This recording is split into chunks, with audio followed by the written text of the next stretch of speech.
There are kingdoms and companies that are the Switzerlands of the internet. These are data havens, and the information they host on the servers only they have access to are amongst the most secure, impenetrable, and inaccessible places on Earth.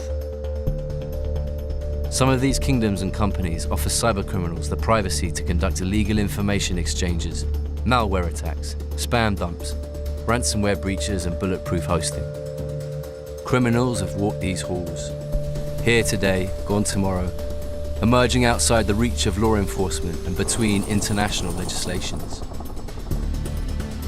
We're visiting some of the most dangerous places on the internet to find out where cybercrime goes to hide.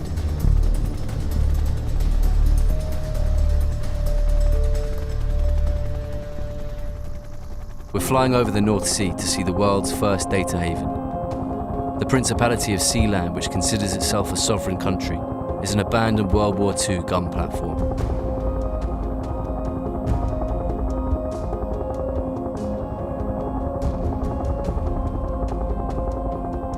You're the Prince of Sealand?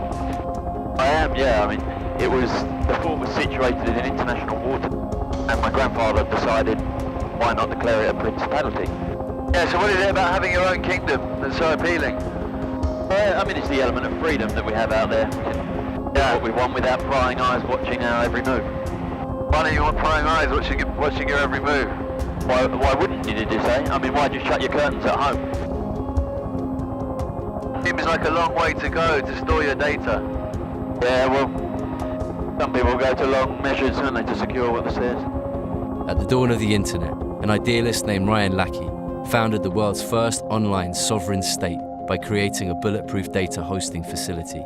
The idea of HavenCo was to have a place where people could host servers for internet sites, and the users would be located everywhere in the world, and these servers would be located on Sealand in a physically secure environment, and we would have very high technical quality service, but we would also be able to let the customer pick which laws applied to them.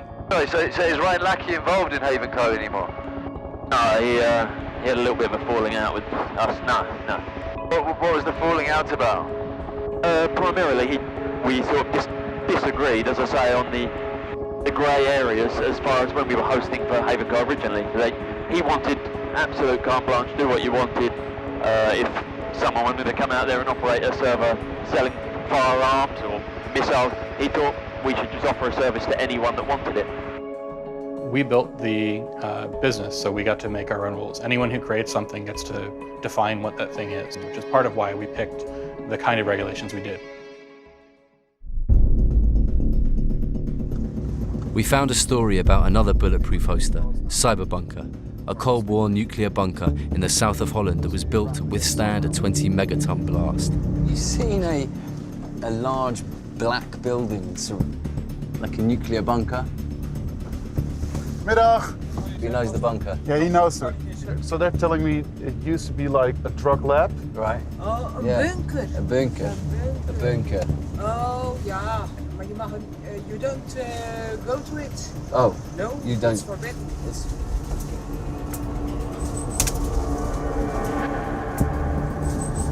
I'm not quite sure if this was a good idea. Cyberbunker was a notorious hoster for illegal materials, especially spam. It was also rumored to be home to numerous hackers.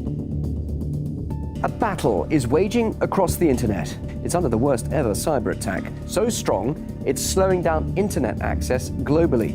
It's allegedly a strike from a Dutch web hosting company called Cyberbunker. Could somebody go to prison over this? Could somebody be fined? Is this going to be resolved? I doubt that the people that did the attacks are in any country where doing a DDoS attack is legal or where they can even be found. No, it's illegal what you're doing, right? After weeks of cryptic responses about whether we could actually get into Cyberbunker, I decided to try my luck.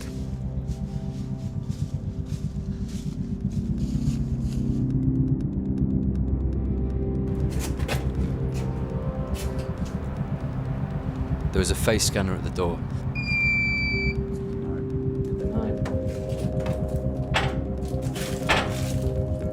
It was clear that someone had also been using the facility quite recently. There were fresh coffee grounds in the trash, and an empty server rack had seemingly just been delivered.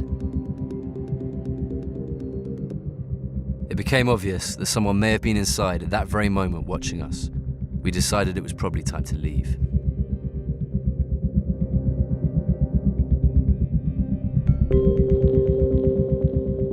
Just when we thought that getting inside was a lost cause,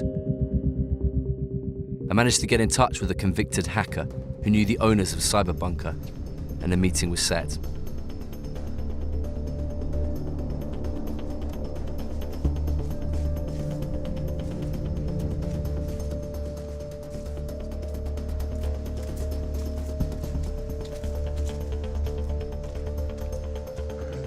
Raymond. Raymond, nice to meet you. Hi, Hayden. Roy. Roy, nice to meet you. How you doing? Fine. So you welcoming me into Cyberbunker? Well, that's the wrong name. That's in fact not the name. Oh, that's the anymore. not. What's the name now? It has a code. Right. Yeah. What's the code? NL01. This is the nuclear blast doors. Yeah. Of course, you're in a nuclear bunker, so that... What's the phone signal like down here? None. None. So these are your CCTV cameras Yeah. you've got around the place? Yeah. Yeah, we did notice. I did try to get in the other day. Yeah. The only thing that I would say is it does say dog outside the gate, but there was no dog. We have silent dogs. It's incredible. It's straight out of it. It's a strange one. So this was built to protect against Russian nuclear threat. Yeah. Yeah. And now we're in the cyber world, and it's again providing the protection. Right. So you're doing a full circle. So we came here looking for Cyberbunker. This No. isn't Cyberbunker anymore. No. Our company is based upon trust. We want to provide high-end security for clients that are, well, trusting us with their most valuable data. And we are combining it with cybersecurity capabilities, and we're telling that it's not just concrete or an EMP shield that helps you out in terms of securing, but it's also protecting the fiber and the cryptography and all those stuff from nowadays. Yeah. So with all the trends like cloud and big data and Internet of Things, that there's solely focus on cybersecurity and, let's say, the digital part of securing data. But you're doing the physical part as well. No, we're doing both. But why do you need the physical part? Who's actually going to break in here? Come on. And well, here, no one. If you're a company, you're storing your stuff here that you don't want anyone else to get their fingers on. Yeah. Okay, so here So in you your don't cyber store bunker. everything in the bunker. We don't have a concept that relies on one bunker, because one bunker is no bunker. Yeah. So you have at least two in one country, Yeah. and then other bunkers in other countries, which Yeah. gives you also advantages from a legislation perspective, from data protection laws and what's more beneficent for clients to have that data in. So who are you providing data storage for? Currently, we're not entitled to say. Okay. Well, typical, let's say, in generic terms, governments, but So potentially governments might want to store their information here because it's a safe place from military attack from other governments who might want to launch cyber attacks. for sure. We don't brag about locations. Yeah. We don't show pictures and movies from the inside. Yeah. Because in the end, that's not what clients are looking for. Ultimate security, Yeah. high-end security. Yeah. This will probably be the first and last time you will see this bunker from the inside. It seemed Cyberbunker had evolved from a place where scammers and hackers go to hide to a place where governments and corporations do the same. There's different types of bulletproof hosting, and it depends on if you're a criminal or if you're legitimate or you just need your data in cold storage. You pick the bulletproof hoster who is best for your needs. I wanted to see an active data haven, one that touted its ultra-secure hosting. Embedded in a nuclear bunker 30 meters below the hills of Stockholm is a hoster called Bahnhof.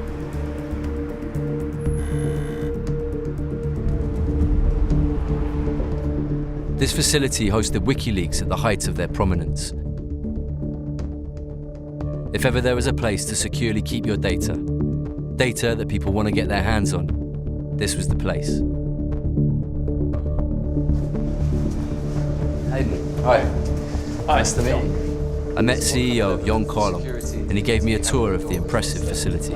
It's a blast door. Is the physical impenetrability of this bunker even relevant? It's important. I mean, if you operate mission critical business, it's important to have it secured by physical means. You need energy, which is the diesel engines. Yeah. Then you need internet, which is fiber optic cables, and they are coming in from many ways. Is it a closely guarded secret where these cables are? Yes. Okay. Yeah. Jon showed me where WikiLeaks servers had been, and he walked me up to the control room overlooking the facility. It felt a little like being in a James Bond villain's lair.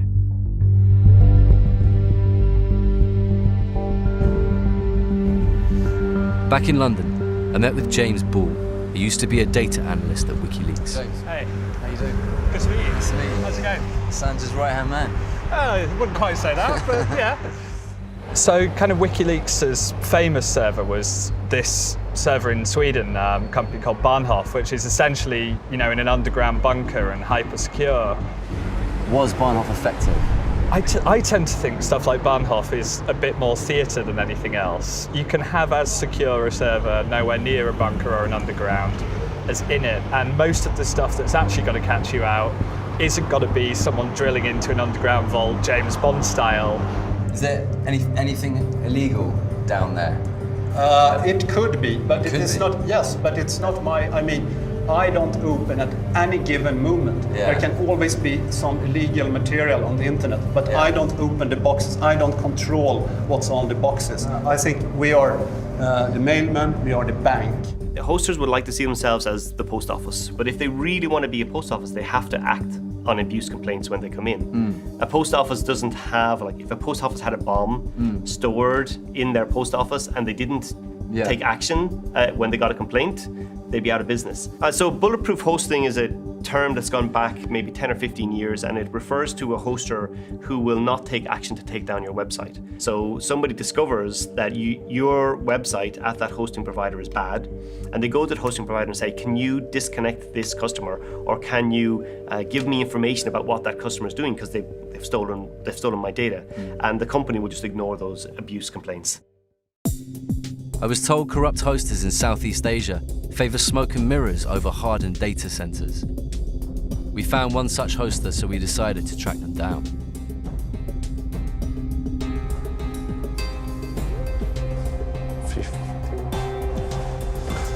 Their registered address took us to a nondescript apartment complex in the suburban outskirts of Kuala Lumpur. It's a residence. Yeah. This is like someone's flat, right?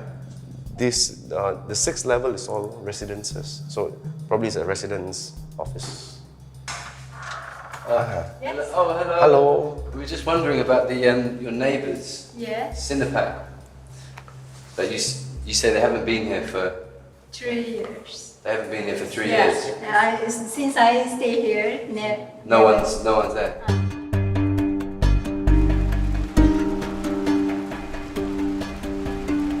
We went to a place today called Cinepac. We went to the location, which was on their website, and there was no one there. And the neighbours said they hadn't been there for around 3 years.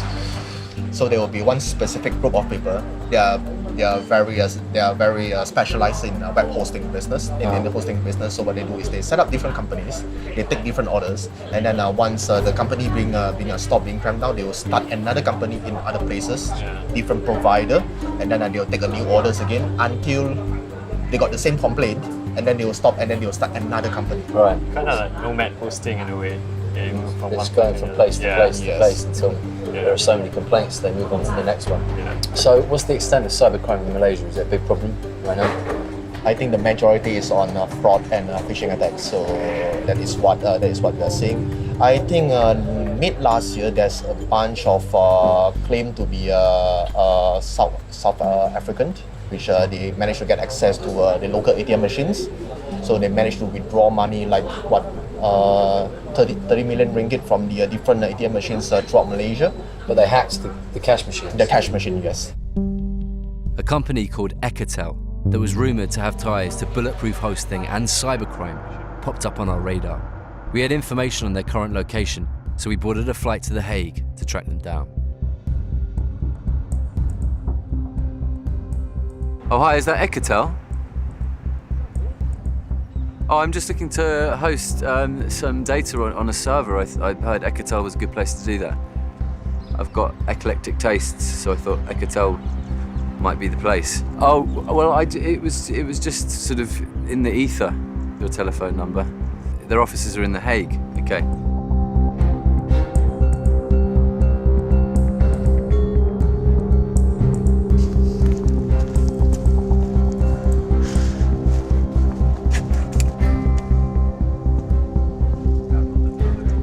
Oh, hi, I've got an appointment with Ecotel. Can you let me in? Hi, could you buzz me in? I've got an appointment with Ecotel.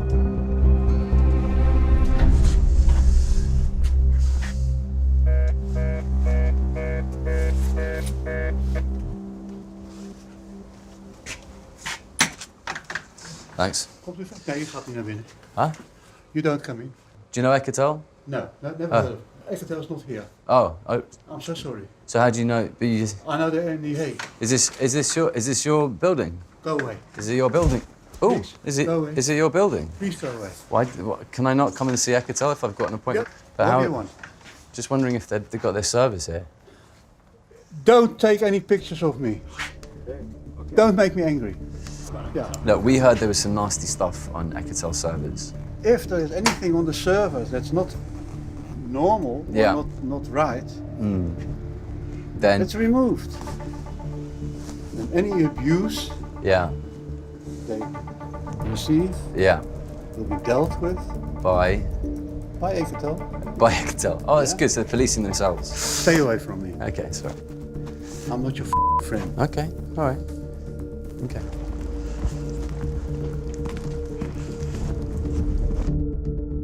To understand the magnitude of bulletproof hosting, I found myself talking to some of the most secretive people on the internet. A patriotic activist that goes by the name of Jester agreed to chat. He's been known for taking down jihadist websites across the world and hacking into the personal email accounts of Iran's president. I was seeing a giant uptick in jihadis using the internet to recruit, radicalize, and even train online. I felt I should do something about it. Why would people want to use bulletproof hosting? I suppose hackers' tools are servers. They need places to launch attacks from. Bulletproof hosting is a valuable service for me. I'm under constant attack. I'd care more about the provider being impenetrable to cyber over physical attacks. Well, if I want to be a bulletproof hoster in the true sense of the word, I would distribute all my information all over the place. I wouldn't rely on a single server in a single bunker. I wouldn't rely on a single jurisdiction. All right. Basically, I want to distribute it to a point where a single takedown of a single location does not disrupt my ability to host or to basically put anything out there. So nowadays, the most effective form of bulletproof hosting isn't necessarily being in a bunker, it's being in the cloud, hiding in plain sight. Yes, exactly. It's not necessary that you have a bunker or some very secure location. The idea is that you pretend like you're not doing anything illegal at all and you just sign up for regular hosting like a regular customer, and then the task is to try and mask the fact that you're actually a criminal enterprise. And how do you mask?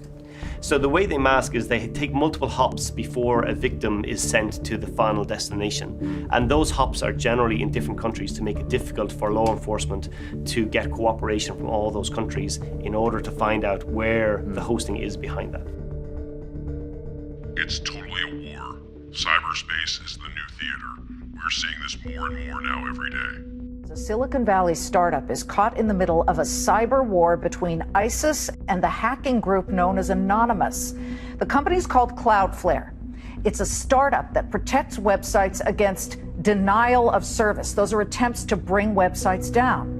But it does not discriminate with its clients. It has come out and said that. Anonymous is lashing out at Cloudflare for shielding pro-ISIS sites from the hacking group's attacks. Cloudflare, it frustrates me.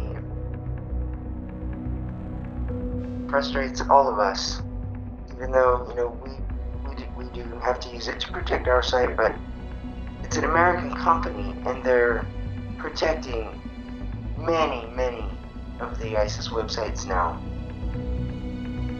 Now I work at a company, Cloudflare, which is the edge of the internet. It connects between your browsers and your servers from multiple locations around the world. So is Cloudflare the future of bulletproof hosting? It is the future of how you reliably host internet content without censorship. Anonymous have recently accused you of having 2 of the top 3 ISIS websites. Yeah, I can't really talk about. You can't talk about that, right?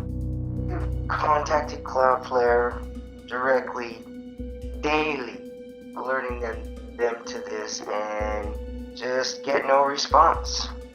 What gives Anonymous the right to say what should and shouldn't be online to make judgments?